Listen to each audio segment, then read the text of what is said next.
তুমি যার জন্য প্রতিদিন প্রার্থনা করো সেই মানুষটাই যখন তোমাকে অবহেলা করে তখন বুকের ভেতর পুড়ে ছাই হয়ে যায়। তুমি জানো না তোমার একটুখানি অবহেলাই আমাকে ভেতর থেকে মেরে ফেলেছে। প্রিয় মানুষের অবহেলার কষ্টের কাছে মৃত্যুর যন্ত্রণা ছোট মনে হয় মাঝে মাঝে। কেউ যদি জানতে চাইতো প্রিয় মানুষটার কাছে অচেনা হয়ে থাকতে কেমন লাগে, তাহলে তাকে আমি বুঝিয়ে দিতাম ফুটান্ত তেলে জ্যান্ত মাছ ছেড়ে দিলে যেরকম লাগে ঠিক সেরকমেরই লাগে। আমি শুধু নিজেকে বারবার একটা প্রশ্ন করি, এত অবহেলা করার পরেও তোমার জন্য একটুও ভালোবাসা কমে না কেন আমার বুক থেকে?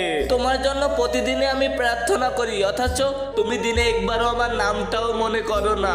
ভালোবাসা যতটা না সুন্দর, অবহেলা তার থেকেও অনেক গুণ বেশি নিষ্ঠুর। আমি তো শুধু তোমাকেই পেতে চেয়েছিলাম, আর তুমি আমাকে প্রমাণ করে দিলে ভালোবাসা পাওয়ার যোগ্য সবাই থাকে না, কেউ কেউ অবহেলা পেতেও দুনিয়ায় আসে। তোমার একটুখানি আনন্দের জন্য যে মানুষটা প্রাণ দিতেও পরোয়া করতো না, আজ সেই মানুষটাই তোমার কাছে অচেনা। হয়তো আমার অপরাধ ছিল যে আমি তোমাকে নিঃস্বার্থভাবে ভালোবেসেছিলাম, আর হয়তো সেই জন্যই আমি এত অবহেলা পেলাম।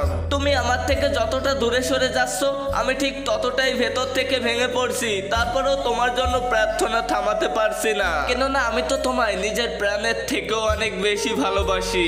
কখনো যদি মনে হয় যে মানুষটাকে তুমি প্রতিনিয়ত অবহেলা করছো সে মানুষটাই তোমার থেকে চিরদিনের জন্য হারিয়ে যেতে পারে, তখন হয়তো বুঝতে পারবে ভালোবাসা হারিয়ে গেলে বুকে কেমন শূন্যতা জন্মায়। যে মানুষটা তোমাকে ভালোবেসে নিজের জীবনের সবকিছু উৎসর্গ করেছে তাকে কখনো অবহেলা করো না, কারণ সেই মানুষটা হারিয়ে গেলে আর কখনোই ফিরে আসবে না তোমার জীবনে। আজকের ভিডিওটা এই পর্যন্তই, বিদায় নিচ্ছি আমি তোমাদের পক্ষ থেকে। ফিরে আসছি নতুন কোনো ভিডিওতে, চ্যানেলটা সাবস্ক্রাইব করে দিও প্লিজ।